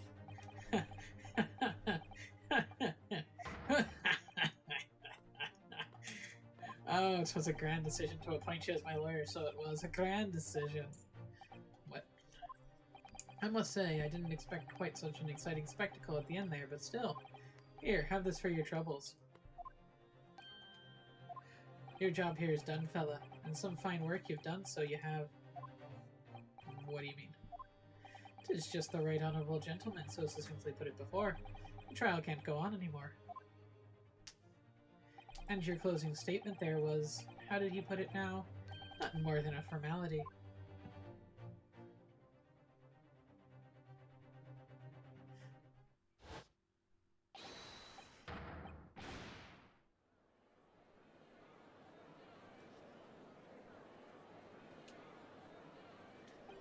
I really don't know what to make of all this. Was the evidence we've seen genuine, or was it fake? His lordship would be fuming. Any unsightly rubbish should be disposed of promptly, as I said. The stinking rich are always guilty of something. You... Mark my words. I feel terribly ashamed that I ever doubted that lovely man who gave us the lovely park. Grandma. Grandma, you were swayed by just him saying, he does loads and is Jewish. That turned you into the most racist. Now that proceedings have unfolded in this way, I am compelled to declare a premature end to this trial. Furthermore, the court must accept the defendant's plea. So if he isn't our final culprit, I'm going to be surprised. I thank you kindly, my lord. I hereby pronounce the verdict of the court. Objection! We're objecting, but we still haven't determined if the bloodstain in the omnibus is genuine. We don't know if the witnesses are telling the truth or a pack of lies. We have no idea about the truth. Lord Van Zykes, my lord, the case made by the prosecution was flawed, plain and simple. If indeed the omnibus presented as evidence was tampered with, the prosecution is at fault for allowing such a disgraceful perversion of justice to take place. My sincerest apologies, my lord. Objection! But wait. When we were evacuated from the courtroom, Lord Van Zykes ordered the evidence to be secured. I'm afraid the prosecution cannot shun responsibility in this matter. That's unfair. The culpability of the defendant has not at the present time been established by the court. Consequently, the jury will not be required to proffer judgment. What? Eat the rich. Well, Lord Van Sykes, it's been a pleasure, so it has. As for you, my dear fella, I couldn't have asked for a better defense. Do you mean to tell me this has all been a grand waste of time? 'Tis the law of the land, my good man. If you'd like to pursue this matter further, you can always go ahead and try to change the law. Magnus McGilded. Good grief, you have more to say to me, have you? Just one thing. A warning. This is far from over. Well, something to be looking forward to, then. This man is just gone full-on Joker mode. And you have defended him. Despite our best efforts otherwise. That's the power of money, tampering with evidence, and being allowed to bring a smoke grenade launcher into the courtroom. Yay, you did it! Pyrotechnics in the courtroom. Well, then again. Alex, that's how they judge things. Pyrotechnics are just the norm. You're not wrong. This is an outrage. They should have examined the evidence. What are you talking about? The man's been cleared. He's innocent. Damn, Grandma's racist. With the courtroom in pandemonium for the second time this day, the judge delivered his verdict. My first ever trial in Great Britain came to an abrupt end, with the defendant being found not guilty, ostensibly a victory for us.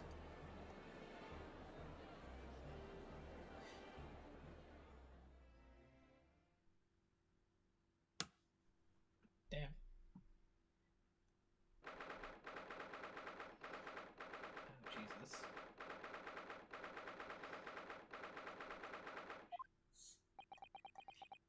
Yeah, we're gonna need a lot of time for the next two cases. So that was a 2-part case. Yes. Previous ones were 3-part ones. Yes. Next one is a 4-part one, and the 5th episode is 8. Jesus Christ. So, Yes, it was. Your first ever trial on foreign soil and your first victory. It was a wonderful performance. Shit, did we just break the Reaper's streak? Oh boy. As always with the Phoenix Wright games, we defeated the hegemon of the courtroom. My heartfelt congratulations. And to you, Miss Susato, thank you for your assistance.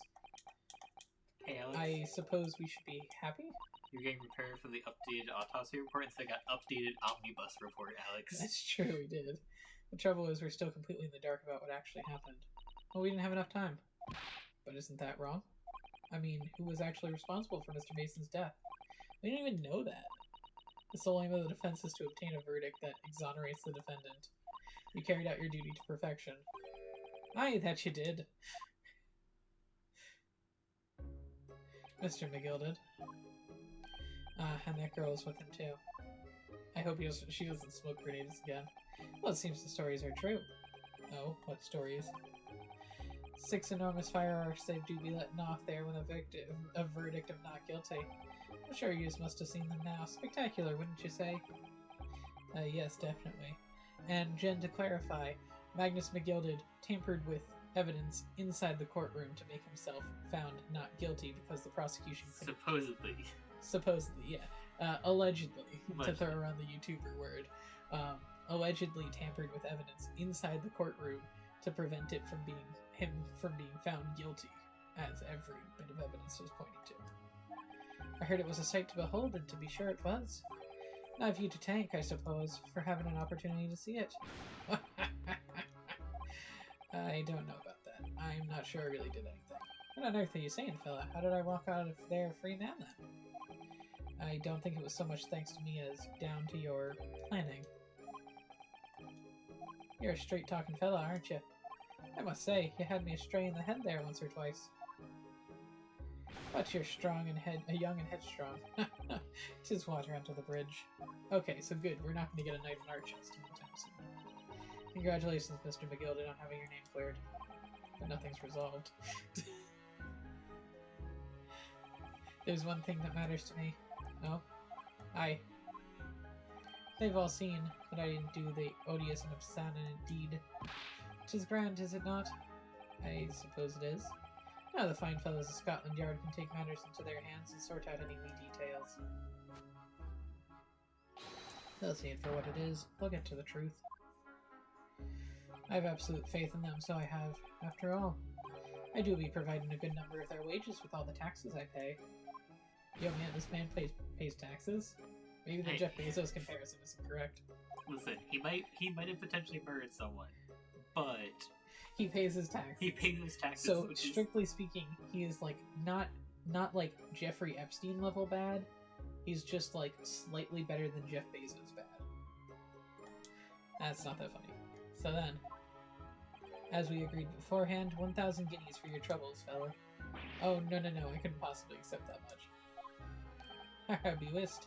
Your people are humble, are you? You from the east? Well, if you insist. But have this, still and all. You deserve a reward. Mr. Magnus McGilded. Uh-oh. Everything is ready, sir, if you'd like to follow me into the courtroom. Into the courtroom? What's this, officer? 'Tis sooner than I was led to believe. I hope it's not inconvenient, sir. There were some changes to the schedule. Well, I must be making tracks now. It's time for the inspection. Sorry, what inspection? I'm going to be examining the omnibus again, so I'm told. And I was asked if I could be present for it myself. Oh boy. They're going to examine it again now. Naturally, I'm under no obligation to take part in any more of this matter now. But as an upstanding member of London society, I do be doing my best to help where I can. 'Tis a gentleman's duty, so it is. So then, fare thee well. 'Twas an absolute pleasure meeting yous. I hope you have a whale of a time while you're studying here in Great Britain. At least we got some money, so we're not gonna starve. We got 2 guineas. 2 guineas. That's still, $800 approximately. That's still $800. Yeah, I suppose. I mean, I'm assuming what he flipped us was a guinea. Probably. Oh, I forgot she was here too. No. Don't move. Or as I want to say, get a move on. She really does take forever to load that thing. Miss Lestrade, would you mind putting that thing down? You're a grown-up. Sorry? And I ate all grown-ups. What, she ate us? Ah, there you are. Naughty, running off like that. I recognize those goggles. I don't know why you would recognize the goggles. Anyway, continue. Is this some kind of picnic? Who's this little girl now? And to be taking that with you as well. I was looking forward to the trial run of my experimental smoke grenade launcher. Ah! Oh, do you want to play? You won't beat me. Oh no! Excuse me, but who are you? Oh, good day to you. I'm, well, the inventor, I suppose, of that machine. The inventor? Well, normally smoke grenades are so dull, don't you agree? White, and more white. Just like the courtroom. I mean, wait. I insist, if you have to be shrouded in smoke, you could at least have pretty color, I thought myself. Do we have to be shrouded in smoke, though? At all? I just took my eyes off it for a moment whilst I was changing into a different omnibus, and she pinched it. Luckily, I fitted it with a telegraphic beacon. What's it? What? I have no idea what she's talking about. She invented a wireless tracking device in the telegraph era. Yes. Anyway, you're coming with me now, back to my laboratory. What? What for? To apologize, of course, silly. My technician. What? You mean, say sorry? You must say sorry when you've done something wrong. Surely an adult has told you that before. An adult? Humph. I won't listen to no adults. Maybe. Come along then. Follow me. Why are some people just allowed to Fine, pick have it weapons? your way. Oh good, you see. I knew you'd do the right thing in the end. I'm fairly sure that what she wants is to not get shot by that massive gun of yours. I would just like to say that they probably did allow them to bring firearms to courtrooms, because this is pre-9/11. I don't think that is the Alex. This is a courtroom, not an airport. I'm so sorry for all the fuss. Hi, Bazooka Lady. She was a lively one. I'm sure we're never gonna see her again. Well, do you think that perhaps we gotta be on our way to now? Yeah, you're right, but, where to? Oh, We haven't had time to find a place to stay. No sooner have we arrived in London than we had to rush here. All of our traveling cases are still with the bailiff. I was originally planning to spend today in search of lodgings, but at this late hour in the day, I'm afraid we may be out of luck. Don't worry though, I have a plan.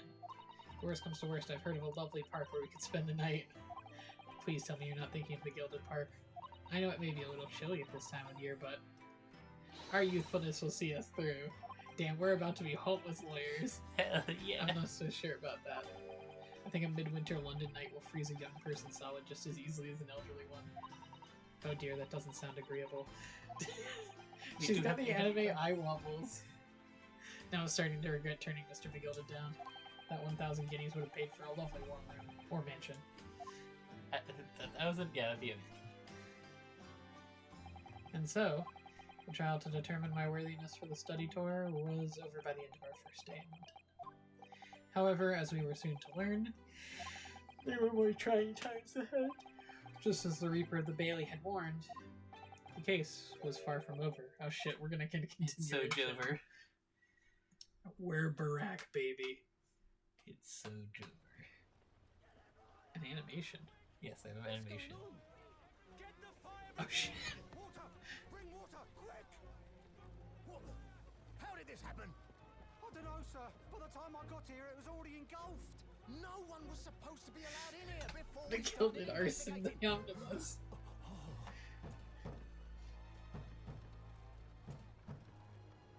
No. Oh, good God. Is someone inside? There's someone in there. You'll just burn a man alive. This can't be.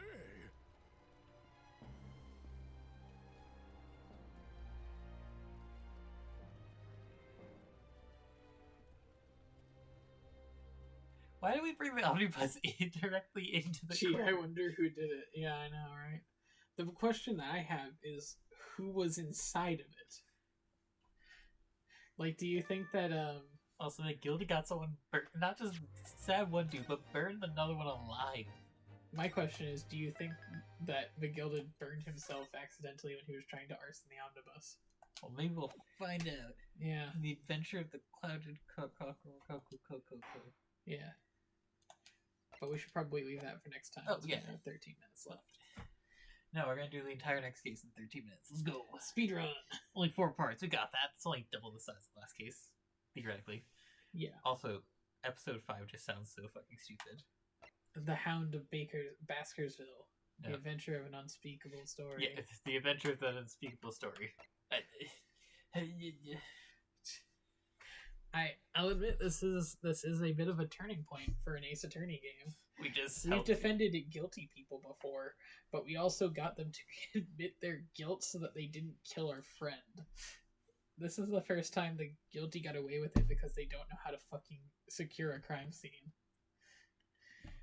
and someone just got burned alive. Yeah, there's that too. Dog, what the hell? So anyway, that's the end of the. Eat the rich. Also, I still don't know where we're sleeping. The Gilded Park, it sounds like. We have the equivalent of $800. I'm sure we can find an inn for at least a night until we figure out permanent housing.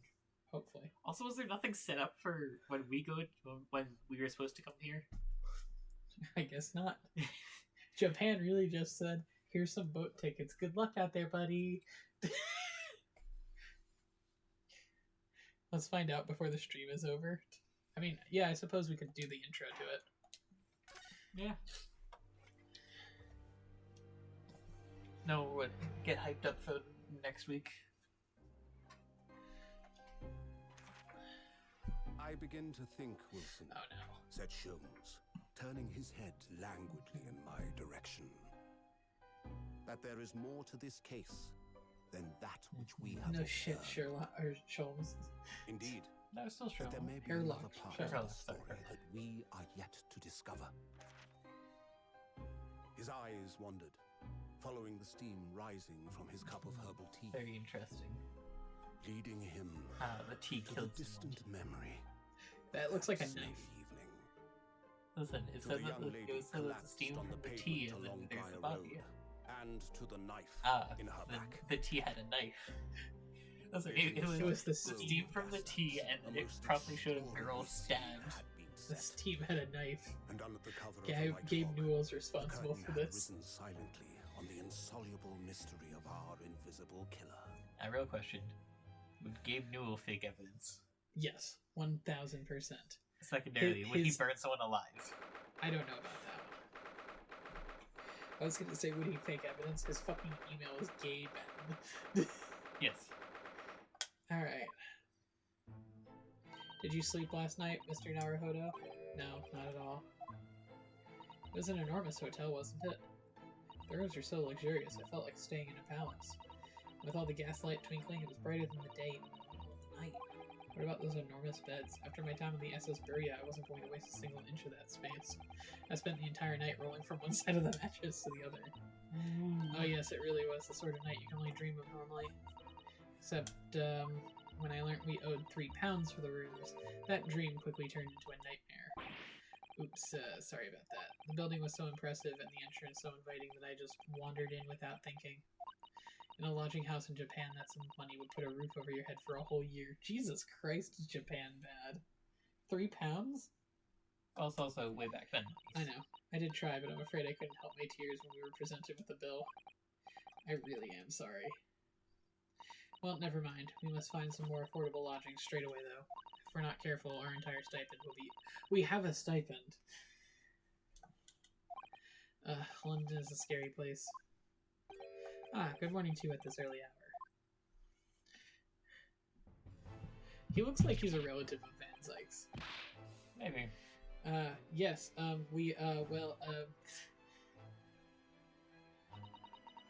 Good morning to you, Lord Chief Justice. We have come to report on the outcome of the trial at the Old Bailey yesterday. She doesn't bat an eyelid even in the presence of the imposing Lord Strongheart. Yes, I believe you had a very comprehensive initiation into the British courtroom practices. Oh yes, it was very eye-opening, thank you. And in accordance with your instructions, Lord Strongheart, Mr. Naruhodo performed his duty to the end. Yes, I've already been apprised of the events. Did you also hear about the fire? You conducted a remarkable defense. You may consider the test passed. Oh! No longer are you a student from the Empire of Japan. You may henceforth claim to be a full-fledged lawyer. Birds. My country is delighted to welcome young talent from such a remote east. Thank you very much. So I'm a lawyer now. Now, in view of your new appointment, I have a fresh case in mind for you. I'd like you to take it on at once. I trust that won't be a problem. Another case? Already? Nothing trains a lawyer better than a practical experience. I'm sure. I don't sense dissatisfaction, do I? It's just that yesterday's trial ended unusually. I haven't quite come to terms with it. What's to come to terms with? The man was cleared. What more were you hoping for? Flashback time.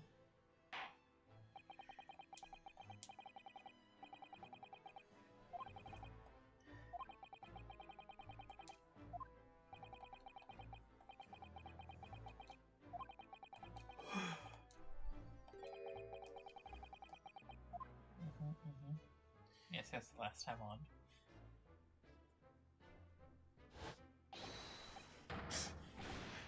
His fucking Wario laugh. Wow.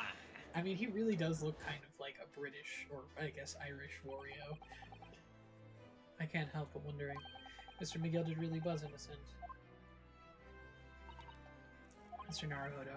It's just I never managed to ascertain the truth, and then the trial ended. Well, you needn't let it trouble you for a second longer. Sorry? What do you mean, Lord Strongheart? Magnus McGilded passed away immediately following the trial. He was in the cabin. McGilded is dead. We should have taken up 1,000 Birds. guineas. We should have taken over this offer.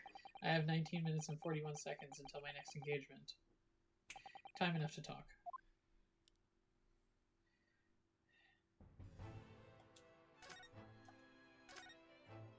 I don't understand what happened. How could he be dead? After the trial concluded yesterday, there was a great commotion in the Old Bailey. As you'll presumably recall, an omnibus had been wheeled into the courtroom. Yes, I remember that quite clearly. Yes, of course. That was the scene of the crime, which Mr. McGilden had been accused of. Precisely. Well, while the bailiff's attention was diverted by some other matter, the omnibus went up in flames. No. How could such a thing have happened? That is being investigated as we speak, but already... The police have identified a corpse found inside the charred shell of the carriage as that of McGilden. It's awful. That man must have slipped inside while the bailiff's attention was elsewhere. That bailiff really needs to pay more attention.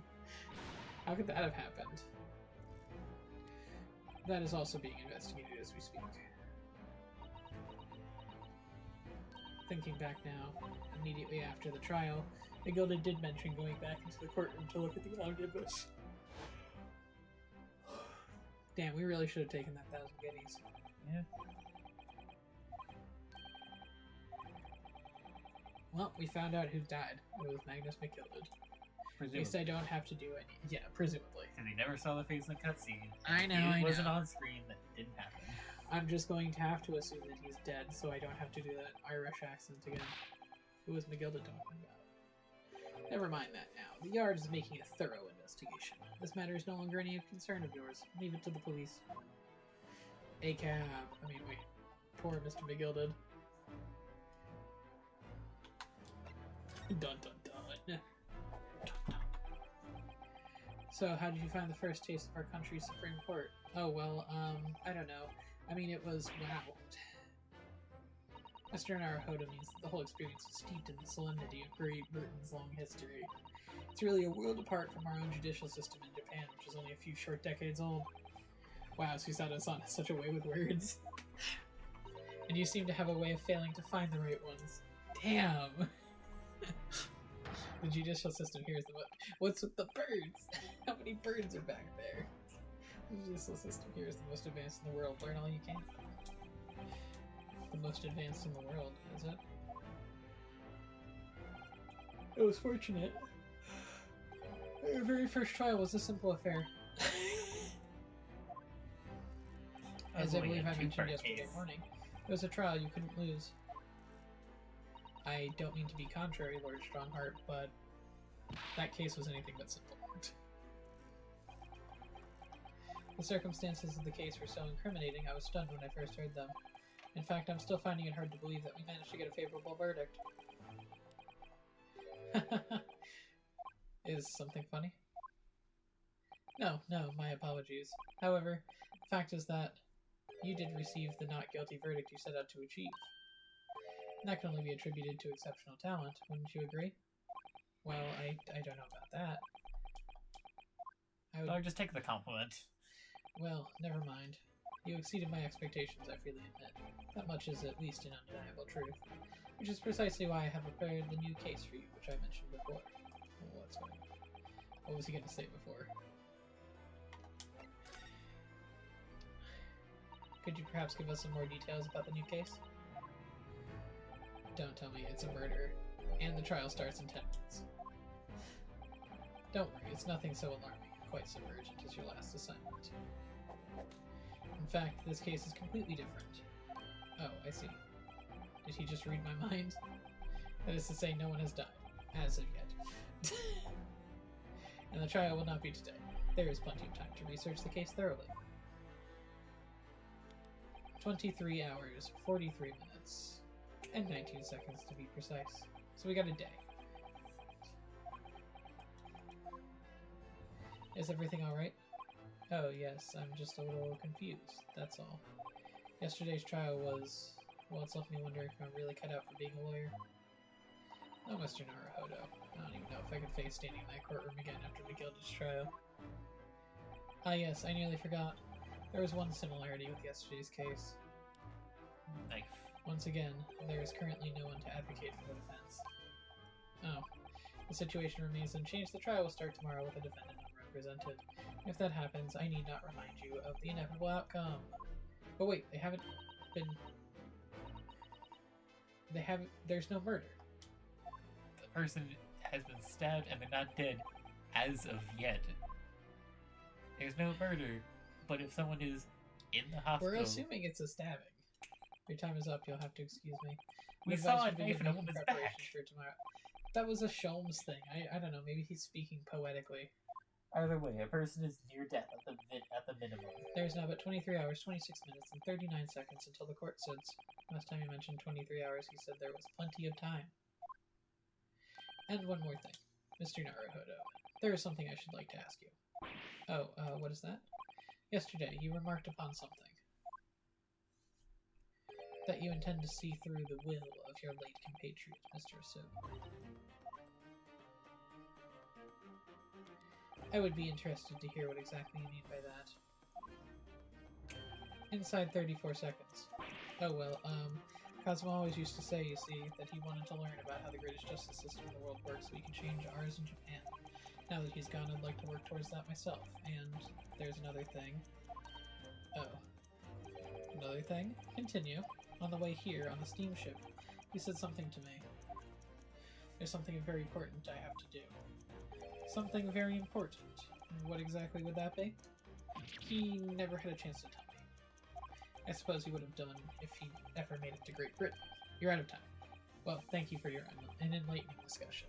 It's something very important. Mr. Naruhodo, what's all this about? Mr. Asogi never once mentioned anything of this sort to me. I urge you both to focus your attentions on the matter at hand. Time is up, the stream time is up, yeah, I know. I've taken the liberty of summoning the police inspector in charge of the case. He'll be able to apprise you of the details. How long has he been there? So I wish you the best of luck, and bid you farewell. Is he holding a thing of french fries? I believe they're called chips. Yeah, well. Remember, we're in Britain. And we don't like the French, you're right. Anyway, we better talk to the detective, don't you think? Haha, no. We should go and save. That's what I'm doing.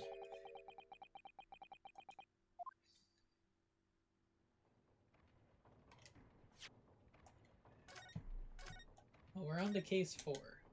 The Adventure of the Clouded Cockbird. Magnus McGilded is dead, and we killed him. Yes. We killed him by finding him innocent. And if we had found him guilty? He would have died by not our hands. He would have died by the hands of the British justice system. Anyway, we'll be back again on Tuesday to do the first boss of P3 Reload. It's a gun. No. We have guns. No. It's one of the Arcanas, I think. Whatever the first Arcana we think it is. I don't know which one. I don't think it's the Fool. I mean, the Fool is us. Or is it our squad? Either way, it's one of the Arcanas. I know that because the entire premise is that you have to fight through all the different Arcanas, and that the final boss is bullshit because they have 13 different phases. Anyway, we'll do the first boss on Tuesday. Yeah, we're doing the first boss on Tuesday for P3 Reload, and Thursday we're finishing the main story of Digimon Dawn. So, exciting week coming up. Anyway, I'll see you all then. Bye-bye. Bye.